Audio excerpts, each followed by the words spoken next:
मैं अभिषेक सर आपके अपने चैनल टारगेट में स्वागत करते हैं। आज हमारा जो क्लास 12 का जो वैद्युत तथा क्षेत्र जो बहुत ही इंपॉर्टेंट है, ठीक है, चैप्टर 1, उसमें आज हम लोग कूलाम का पहला नियम पढ़ते हैं जो 12th के लिए बहुत ही इंपॉर्टेंट, ठीक है। तो चलिए आज हम देखते हैं कूलाम का नियम, और इस चैप्टर को ये इसमें बहुत ही इंपॉर्टेंट है, मोस्ट है, ठीक है। और डेली जब आप 12th में आ गए, आज तो देख रहे हैं रिजल्ट कितना खराब बना था, तो डेली आप पढ़िए, कम से कम आप डेली 6 घंटा बनाइए टाइम टेबल, सभी विषय ध्यान दीजिए। ये मत कहिए कि कोई विषय हमारे लिए बहुत ही तैयारी बहुत पहले, आप सब विषय के लिए ईजी है, ठीक है। मेहनत करेंगे तो सबको ईजी है, नहीं मेहनत करेंगे तो कोई आपके लिए डिफिकल्ट हो जाएगा। तो डेली कम से कम आप सब विषयों पे 1 घंटा देना जरूरी है, नहीं देंगे तो दिक्कत आ सकती है। तो अभी से पढ़िए, ये नहीं कि हम रुतबा आज बना लिए 2 महीना तो रहे और फिर शांत हो जाए, इस तरह ही रुतबा होना चाहिए। रुतबा हमेशा बरकरार रहना चाहिए, उस तक जनवरी फरवरी तक ले, ठीक है, मेहनत। तो आइए हम देखते हैं कूलाम का नियम। जैसे कूलाम का नियम हम जानते हैं कि हमारे पास दो आवेश हम लेते हैं, जैसे हमारे पास दो आवेश मान लीजिए Q1 है और Q2 है। तो जब एक हमारा दो बिंदु है, यहाँ पे हमारे पास दो बिंदु है, तो दो बिंदुओं के बीच एक हमारा क्या है, आवेश। आवेश समझते हैं ना, आवेश क्या करता है, गुण है, जिससे क्या करता है, पहचान कराता है, ठीक है, वैद्युत क्षेत्र Q1 और Q2, और इनके बीच में एक दूरी है, क्या चाहिए हमारा R, और इनके ऊपर जो बल रहेगा वो भी मालूम नहीं है, लेकिन मान लेते हैं F। हमारे पास दो बिंदु हैं, उनके बीच एक बल आवेश काम कर रहा है Q1 और Q2। कह रहा है दो स्थिर बिंदु आवेशों के बीच, दो स्थिर बिंदु के बीच लगने वाला आकर्षक, अगर मान लीजिए प्लस क्यू रहेगा और प्लस क्यू रहेगा, जब हमारे पास रहेगा प्लस क्यू रहेगा तो क्या होगा, प्रतिकर्षण। क्या होगा, प्रतिकर्षण। वही एक प्लस क्यू रहेगा और माइनस क्यू रहेगा तो क्या होगा, आकर्षक, ठीक है बाबू। तो याद देखिएगा, विपरीत सेम रहेगा, प्लस प्लस रहेगा तो क्या होगा, प्रतिकर्षण होगा। जैसे हम लोग चुंबक लेते हैं, देखते हैं ना, सेम सेम रहता है तो क्या होता है, अटैच नहीं होता है, ठीक है। और वही विपरीत चिन्ह रहता है, प्लस रहेगा और एक माइनस रहेगा तो क्या होगा, आकर्षण होगा। ठीक उसी तरह जैसे अपना घर होता है तो हम लोग खाना खा लेते हैं, मांग के खा लेते हैं, और किसी और के घर जाते हैं तो थोड़ा सा हमको शर्म लगता है, ठीक है, तो वो विपरीत हो जाता है। तो क्या होगा, प्लस क्या रहेगा, प्लस प्लस रहेगा और माइनस रहेगा, दो आवेश हमारा, एक आवेश क्या है प्लस क्यू और एक माइनस क्यू, आकर्षक होगा, यानी विपरीत रहेगा जहां, तो क्या होगा, आकर्षक। याद रखिएगा यहाँ पे विपरीत, विपरीत रहेगा क्या होगा, आकर्षक, और वही समान रहेगा क्या होगा, प्रतिकर्षण। प्लस क्यू रहेगा, प्लस क्यू रहेगा, प्रतिकर्षण, ठीक है।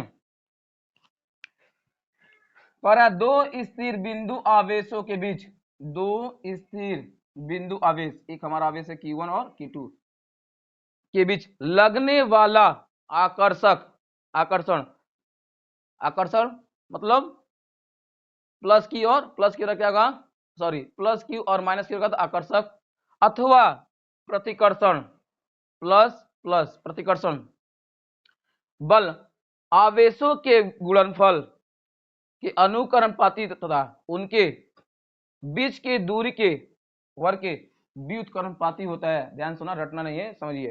कह रहा है दो दो स्थिर बिंदु आवेशों के बीच लगने वाला आकर्षण अथवा प्रतिकर्षण बल आवेशों के गुणनफल के अनुकरणपाती, ये अनुकरणपाती तथा उनके बीच के दूरी के वर्ग के व्युत्क्रमानुपाती होता है, उसी को कूलाम का नियम कहते हैं। पहला हम देखते हैं, कह रहा है कि दो आवेश हमारा Q1 और Q2, दो आवेश हमारा Q1 और Q2 उनके गुणनफल के अनुकरणपाती होता है। दूसरा कह रहा है कि उनके बीच में जो लगने वाला दूरी है उसके क्या होता है, व्युत्क्रमानुपाती होता है। तो हमारा समीकरण 1 हो गया और ये समीकरण 2 हो गया। क्या मिलेगा बाबू, समीकरण 1 और समीकरण 2 से, F अनुकरणपाती Q1 into Q2 upon R square, और हम अनुकरणपाती के लेते हैं क्या चीज, एक स्थिरांक लेते हैं K, तो F is equal to K Q1 into Q2 upon R square, और K यानी हम क्या ले सकते हैं, K का वैल्यू होता है F is equal to 1 upon 4 pi epsilon naught. अगर ऐसा रहेगा तो हम एप्सिलॉन पढ़ेंगे, ठीक है, और जीरो लगा देंगे तो एप्सिलॉन नॉट। ठीक उसी तरह जैसे म्यू रहता है तो म्यू होगा, और जीरो लगाते हो म्यू नॉट,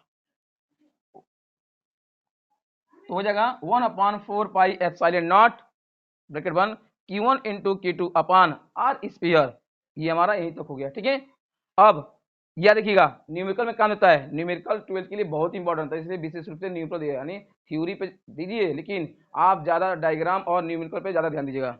1/4πε0 का वैल्यू होता है 9 गुणे 10⁻9 न्यूटन मीटर अपान सेमी स्फीयर। उसी तरह एप्सिलॉन नॉट क्या होता है, निर्वात की वैद्युतशीलता होती है। और एप्सिलॉन नॉट के बीमी सूत्र क्या होती है हमारा m पे पावर -1, इसको बोलते हैं गुरु कोष्टक। गुरु कोष्टक लिखेंगे m पे पावर -1, l पे पावर -3 और t पे पावर 4 और a पे पावर 2 होता है। इस तरह से ये पूरा वीडियो आप लोग के लिए बहुत इंपॉर्टेंट है और इसको आप रटिए मत, याद कर लीजिए। मैंने कहा कि दो हमारे स्थिर बिंदु है, उनके बीच एक दूरी है, क्या चीज r, और जो बल लग रहा हमारा F, और हमारा आवेश क्या है Q1 और Q2। मैंने कहा आवेश क्या करती है, पहचान कराती है वैद्युत क्षेत्र। तो दो स्थिर बिंदु आवेशों के बीच लगने वाला आकर्षण, अब आकर्षण कब होगा बाबू, प्लस रहेगा माइनस रहेगा तो आकर्षण होगा, अथवा प्रतिकर्षण, ये क्या रहेगा प्लस Q प्लस Q रहेगा क्या होगा प्रतिकर्षण।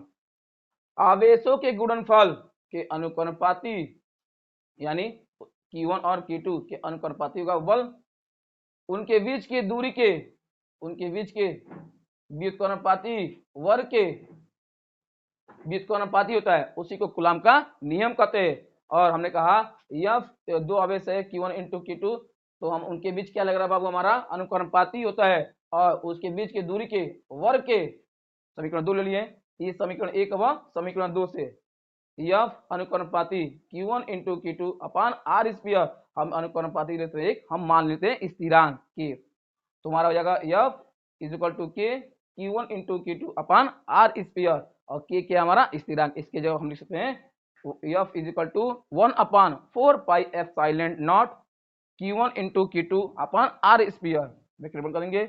और क्या होता है 1/4πε का नॉट का मान होता है 9 गुणे 10⁻9 newton metre square upon cm square.